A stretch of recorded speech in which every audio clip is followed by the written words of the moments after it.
வணக்கம் நண்பர்களே. இந்த வாரத்தோட புதிய ஜோதிட அலசலுக்கு உங்களை ரொம்பவே உற்சாகமா வரவேற்கிறேன்.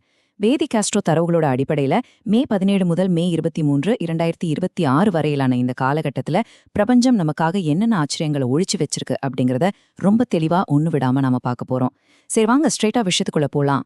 இந்த விளக்கப்பதிவுல நாம குறிப்பா 4 விஷயங்களை கவர் பண்ண போறோம். முதல்ல கிரக நிலைகளும் அதுக்கான எச்சரிக்கைகளும், அதுக்கப்புறம் மேஷத்துல ஆரம்பிச்சு மீனம் வரைக்கும் இருக்கிற 12 ராசிகளுக்கான பலன்கள். ஒவ்வொரு ராசியா வரிசையா பார்க்கலாம். அதனால உங்க ராசி வரும்போது நீங்க ஈஸியா தெரிஞ்சுக்கலாம். பகுதி 1. இந்த வாரத்தோட கிரக நிலைகளும் சில முக்கியமான எச்சரிக்கைகளும். முதல்ல நம்ம கிரகநிலைகளை கவனிச்சோம்னா, மேஷ ராசில சூரியனும் செவ்வாயும் இப்போ ஒன்னா இருக்காங்க. சந்திரன் தன்னோட பயணத்தை மே 16 அன்னைக்கே ரிஷப ராசிலேருந்து துவங்குறாரு. மிதுனத்துல குருவும் சுக்கிரனும் இருக்க, சிம்மத்துல கேது, கும்பத்துல ராகு, அப்புறம் மீனத்துல சனி பகவான் அமர்ந்திருக்காங்க. இதுல ரொம்ப உன்னிப்பா கவனிக்க வேண்டிய ஒரு விஷயம் என்னன்னா, சூரியன் இப்போதான் ரீசெண்டா சனி பகவானோட பார்வைக்குள்ள வந்திருக்காரு. இதோட தாக்கம் இந்த வாரம் முழுக்கவே நிச்சயமா எதிரொலிக்கும். அடுத்ததா சந்திராஷ்டமம். எந்தெந்த ராசிக்கு எப்ப சந்திராஷ்டமம் வருதுன்னு பாத்திரலாம். துலாம் ராசிக்கு மே 18ஆம் தேதி ராவு 10 காலஞ்சு வரையிலும், விருச்சிகத்துக்கு மே 18லேருந்து 20 வரையிலும், தனுசு ராசிக்கு மே 20லேருந்து 23 வரையிலும், மகரத்துக்கு மே 23லேருந்து 25 வரையிலும் சந்திராஷ்டிரமம் நடக்குது. மூலத்தரவுகள் என்ன சொல்லுதுன்னா, இந்த 4 ராசிக்காரர்களும் நான் சொன்ன தேதிகள்ல கொஞ்சம் கூடுதல் கவனத்தோட இருக்கிறது ரொம்பவே நல்லது. சந்திராஷ்டமம்னு சொன்ன உடனே பயப்பட வேண்டாம். அதுக்கு ஒரு சூப்பரான பிராக்டிக்கலான பரிகாரம் இருக்கு. நீங்க வெளியே கிளம்பும்போது ஒரு வேப்பிலைய கையில வச்சுக்கோங்க. வேலையெல்லாம் முடிச்சிட்டு வீட்டுக்கு திரும்பினதும் வலது கையில கொஞ்சம் கல்லுப்பை எடுத்து உங்க தலைய சுத்தி 2-3 முறை சுத்திட்டு வாசலோட இடதுபுறம் போட்டுட்டு கை கால்வல கழுவுங்க. அவ்வளவுதாங்க. இது உங்களுக்கான தடைகளையும் நெகட்டிவ் எனர்ஜியும் அப்படியே நீக்கிடும். பகுதி 2. மேஷம், ரிஷபம், மிதுனம் மற்றும் கடக ராசிகளுக்கான பலன்கள். முதல்ல மேஷ ராசி. வேலை தேடுற இளைஞர்களுக்கும் மாணவர்களுக்கும் மே 18லேருந்து 20 வரைக்கும் மிகச் சிறப்பான நற்செய்திகள் காத்துட்டு இருக்கு. உங்களுக்கு சந்திரமங்கல யோகம் இருக்கிறதால நீங்க படுற அலைச்சல்கள் எல்லாமே கண்டிப்பா வெற்றியை தான் தரும்.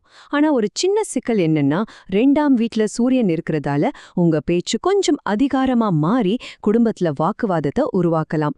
அதனால வார்த்தைகள்ல கவனம் தேவை. இந்த வாரம் முழுக்க சுந்தரகாண்டம் அல்லது துர்கா சப்தஸ்லோகி படிக்கிறது உங்களுக்கு ஒரு சிறந்த பரிகாரமா இருக்கும். அடுத்து ரிஷபராசி. உங்களுக்கு இந்த வாரம் உண்மையிலே ஒரு அற்புதமான வாரம் தாங்க. பணப்பிரச்சனைகள் எல்லாம் சுமூகமா தீரும், எதிரிகள் அடங்குவாங்க. இதுல ஒரு ஆச்சரியமான விஷயம் என்னன்னா, 12ஆம் வீட்ல விரயஸ்தானத்துல செவ்வாய் இருக்கிறது உங்க சேமிப்ப எதிர்பாராத விதமா அதிகரிக்கும். உத்தியோகத்துல ப்ரொமோஷன் கிடைக்கவும், புது பார்ட்னர்ஷிப் ஒப்பந்தங்கள் கையெழுத்தாகவும் நிறையவே வாய்ப்பு இருக்கு. மே 18 அன்னைக்கே சந்திர தரிசனம் செஞ்சதுக்கு அப்புறமா சிவபெருமான வழிபடுறது உங்க வெற்றிய இன்னும் உறுதிப்படுத்தும். மிதுன ராசி பலன்களை பார்க்கறதுக்கு முன்னாடி தரவுகள்ல சொல்லப்பட்டிருக்க ஒரு ஆழமான தத்துவத்தை நம்ம கவனிக்கணும். பணம் தண்ணி மாதிரி ஓடிக்கிட்டே இருக்கணும். தேங்கி நிக்கிற தண்ணி எப்படி கெட்டு போகுமோ அதே மாதிரி தேக்கி வைக்கிற பணம் வளர்ச்சியை தடுக்கும். இது எவ்வளோ பெரிய உண்மை இல்லையா? மிதுன ராசிக்காரங்க இந்த வாரம் எப்படி செயல்படணும் அப்படிங்கிறதுக்கான பேஸ்மெண்ட்டே இதுதான். ஏன் அப்படி சொல்றேன்னா, மிதுன ராசிக்காரங்களுக்கு இந்த வாரம் செலவுகள் கொஞ்சம் அதிகமாவே இருக்கும். குறிப்பா எனக்கு பணம் பத்தலையே அப்படிங்கிற ஒரு சுயநலமான சிந்தனை பணத்தால குடும்பத்துல சண்டை வரலாம். அதனால தாங்க சொல்றேன், பணத்தை உங்களுக்கேன்னு தேக்கி வைக்காம கொஞ்சம் தாராளமா குடும்பத்துக்காக செலவிடுங்க. மத்தபடி வேலை இடமாற்றத்துக்கும் காதலுக்கும் மே 18லேருந்து 20 வரைக்கும் ரொம்பவே சாதகமான நேரம். இந்த வாரம் பகல் நேரத்துல தண்ணீர், நீர்மோர் இல்லனா எலுமிச்சை சாற்ற மத்தவங்களுக்கு தானம் செய்யறது உங்களை சக்சஸ் நோக்கி கூட்டிட்டு போகும். கடகராசிக்காரர்களே, இந்த வாரம் உங்களுக்குள்ள ஒரு விதமான பதற்றம் இருந்தாலும் நீங்க வேலை செய்யற வேகம் உங்களையே ஆச்சரியப்பட வைக்கும். குறிப்பா மே 20லேருந்து 23 வரைக்கும் 8 மணி நேரத்துல செய்ய வேண்டிய வேலைய அசால்ட்டா வெறும் 3 மணி நேரத்துல முடிச்சிட்டு வந்துருவீங்க. இது விவசாயிகளுக்கும் ரியல் எஸ்டேட் துறையில் இருக்கிறவங்களுக்கும் பெரிய லாபத்தை தரும். லோன் அப்ளை பண்ணவும் இது அருமையான நேரம். இந்த அதிரடி வேகத்தை பணமழையா மாத்தணும்னா ஆதித்ய ஹிருதயம் மற்றும் கனகதாரா ஸ்தோத்திரத்தை தினமும் பாராயணம் பண்ணுங்க. பகுதி 3. சிம்மம், கன்னி, துலாம் மற்றும் விருச்சிக ராசிக்கான பலன்கள். எனர்ஜி அப்படியே மெயின்டைன் பண்ணுவோம் வாங்க. சிம்ம ராசி அன்பர்கள் இந்த வாரம் செம்ம பவர்ஃபுல்லா ரொம்ப அதிகாரத்தோட செயல்படுவீங்க. ஆனா கொஞ்சம் உஷார். உங்க அதிகார பேச்சால மேலதிகாரிகள் கிட்ட தேவையில்லாத விவாதங்கள் வரலாம். கொஞ்சம் விட்டு கொடுத்து போறது உங்களுக்கு பாதுகாப்பு. அது மட்டும் இல்லாம மே 20லிருந்து 23 வரைக்கும் அம்மாவுக்கும் பிள்ளைக்கும் நடுவுல சின்ன சின்ன வாக்குவாதங்கள் வர வாய்ப்பு இருக்கு. இதையெல்லாம் தவிர்க்க குரு வழிபாடு செய்யறது மட்டும் இல்லாம கொண்டக்கடலை சுண்டல் செஞ்சு நீங்களும் சாப்பிட்டு மத்தவங்களுக்கும் தானம் பண்ணுங்க. கன்னி ராசிக்கு இந்த வாரம் டபுள் சந்தோஷம் காத்துட்டு இருக்கு. நீங்க தேடி போகாமலேயே வேலை வாய்ப்புகள் உங்களை தேடி வரும். கூடவே நல்ல நிதி லாபமும் கிடைக்கும். இதுல ஒரு ஃபன்னான விஷயம் என்னன்னா, சரியா படிக்காத மாணவர்கள் கூட அதிக மார்க்ஸ் வாங்கி அவங்க பெற்றோரை இன்ப அதிர்ச்சியில ஆழ்த்துவாங்க. ஆனா அப்பா கூட கடுமையான கருத்து வேறுபாடுகள் வரலாம். அதனால பொறுமை மிக மிக அவசியம். அரசு சம்பந்தப்பட்ட வேலைகள்ல கொஞ்சம் அலைச்சல் இருக்கும். தினமும் காலையிலயும் மாலையிலயும் ஆஞ்சநேயரை வழிபடுறது உங்களுக்கான எல்லா தடைகளையும் உடைச்சி எறிஞ்சிடும். துலாம் ராசி நண்பர்களுக்கு ஒரு அட்டகாசமான நியூஸ். நீங்க ரொம்ப நாளா எதிர்பார்த்து காத்திருந்தா அந்த பிக் பிரேக், அதாவது உங்களுக்கான பெரிய மாற்றம் மே 18ஆம் தேதியிலிருந்து ஆரம்பமாகுது. குருவும் சுக்கிரனும் இணையறதால உங்கள தப்பா பேசினவங்கெல்லாம் உங்கள தேடி வருவாங்க. குடும்பத்தோட டூர் போறதுக்கும் ரியல் எஸ்டேட்ல இன்வெஸ்ட் பண்றதுக்கும் இது ஒரு சூப்பரான நேரம். உங்க நிரந்தர வெற்றிக்கு சுப்பிரமணிய புஜங்கம் மற்றும் வேல் மாறல தினமும் 2 வேளை தவறாம படிங்க. விருச்சிக ராசிக்கு நாம ஏற்கனவே சொன்ன மாதிரி மே 18லிருந்து 20 வரைக்கும் சந்திராஷ்டமம் இருக்கு. அதனால பேசுற வார்த்தைகள்ல ரொம்பவே நிதானம் தேவை. ஆனா அதே சமயம் பார்ட்னர்ஷிப் பிசினஸ் தொடங்குறதுக்கும் பழைய கடன்களை அடைக்கிறதுக்கும் இதுதாங்க ரொம்ப பெஸ்டான நேரம். மாணவர்கள் மேற்படிப்பு சம்பந்தமான முடிவுகளை எடுக்கும்போது பெற்றோரோட ஆலோசனையை கேட்கறது எந்த உரசலும் வராம தடுக்கும். படிப்புலயும் பிசினஸ்லயும் நல்ல முன்னேற்றம் கிடைக்க பெருமாள் கோவிலுக்கு போய் ஹயக்ரீவருக்கு துளசி மாலை சாற்றி வழிபடுங்க. பகுதி 4 கடைசி 4 ராசிகளான தனுஷு, மகரம், கும்பம் மற்றும் மீனம். வாங்க இதையும் விறுவிறுப்பா பாத்திரலாம். தனுசு ராசிக்கு மே 20லிருந்து 23 வரைக்கும் சந்திராஷ்டமம் இருக்கு. இந்த வாரம் உங்க தலைமை பண்பு நல்லா வெளிப்பட்டாலும் தயவு செஞ்சு யாருக்கும் இலவச அறிவுரை மட்டும் கொடுக்காதீங்க.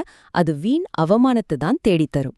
இதுல கவனிக்க வேண்டிய மிக முக்கியமான விஷயம் என்னன்னா, உங்க அப்பாவோட பழைய கடன்களை நீங்க முன்னின்று அரைக்க ட்ரை பண்ணீங்கன்னா உங்க வாழ்க்கையில மிகப்பெரிய அளவுல கர்ம மாற்றம் ஏற்படும். செவ்வாய், வியாழன், வெள்ளிக்கிழமைகள்ல பிரத்யங்கரா தேவிய வழிபடுறது உங்களுக்கு பலத்தை தரும். இப்போ மகர ராசி. இங்கே காட்டுப்பட்டிருக்க இந்த விஷயத்தை கொஞ்சம் கவனிங்க. சுமார் 15 வருஷத்துக்கு பிறகு மகர ராசிக்கு கிடைக்க போற ஒரு மிகப்பெரிய அதிர்ஷ்டம் மற்றும் ராஜயோகத்தை பற்றி தரவுகள் ரொம்ப ஆணித்தரமா சொல்லுது. இது கண்டிப்பா ஒரு சாதாரண வாரமே கிடையாதுங்க. ஆமாங்க மகர ராசி அன்பர்களே, இந்த வாரம் முழுக்க உங்களுக்கு தொடர்ச்சியான 6 நாட்கள் அதிர்ஷ்டமும் சந்தோஷமும் மட்டுமே நிரம்பியிருக்கும். எப்ப பாரும் எதிர்த்து பேசுறானே அப்படின்னு நீங்க கவலைப்பட்ட உங்க குழந்தைங்க திடீர்னு நீங்க சொல்றத கேட்டு நடந்து ஆச்சரியப்படுத்துவாங்க. ரொமான்ஸ் ஆகட்டும், திருமண பேச்சுவார்த்தைகள் ஆகட்டும், எல்லாமே சூப்பரா கேட்கூடும். இந்த ராஜயோகத்தை முழுமையா அனுபவிக்க சிவ அஷ்டோத்திரம், சகஸ்ரநாமம் இல்லனா ஸ்ரீருத்ரம் இது ஆடியோகளாவது தவறாம கேளுங்க. கும்பராசிக்கு இது ஒரு அருமையான தொடக்கம். உங்களோட கடன்கள் எல்லாமே படிப்படியா தீரும். ஆபீஸ்ல உங்களை எதிர்த்தவங்க கூட உங்களை தேடி வந்து ஃப்ரெண்ட்ஸ் ஆவாங்க. ஆனா குடும்பத்துல அமைதியா காக்க உங்க வாழ்க்கை துணைய மட்டும் அதிகாரம் செய்யறத தயவு செஞ்சு தவிர்த்துடுங்க. உங்களுக்கான ஒரு சிறப்பான 6 மாத கால வளர்ச்சியோட ஸ்டார்டிங் பாயிண்ட் இதுதான். இதுக்கு ஒரு யூனிக்கான பரிகாரம் இருக்கு. சிவன் கோயிலுக்கு போய் உழவார பண்ணி செய்யறது, அதாவது கோயில சுத்தம் செய்யறது, அல்லது உங்களுக்கு தெரிஞ்ச ஸ்கில்ல மத்தவங்களுக்கு இலவசமா சொல்லிக் கொடுங்க. கடைசியா மீன ராசி. உங்களுக்கு இந்த வாரம் கொஞ்சம் கலவையான பலன்கள் தான் இருக்கு. உங்க சொந்தக்காரங்களும் நண்பர்களுமே கொஞ்ச நாளைக்கு உங்களுக்கு எதிரியா மாறுறதுக்கு வாய்ப்பு இருக்கு. அதனால உங்க கோபத்தை கண்டிப்பா கண்ட்ரோல்ல வச்சுக்கோங்க. குறிப்பா உடன் பிறந்தவங்க கூட சண்டை வேண்டாம். ஆனா அதே நேரம் ஒரு பாசிட்டிவான விஷயம் என்னன்னா, ஆபரேஷன் பண்ணணும்னு இருந்தவங்களுக்கு அது தேவையில்லாம போற அளவுக்கு மருத்துவ அற்புதங்கள் நடக்க வாய்ப்பு இருக்கு. முருகன் அல்லது அம்பாளை வழிபட்டு கந்த சஷ்டி கவசம் படிக்கிறது உங்களை பாதுகாக்கும். நாம 12 ராசிகளுக்கான பலன்களையும் ரொம்ப தெளிவா பார்த்துட்டோம். இப்போ உங்களை நீங்களே கேட்டுக்க வேண்டிய கேள்வி இதுதான்.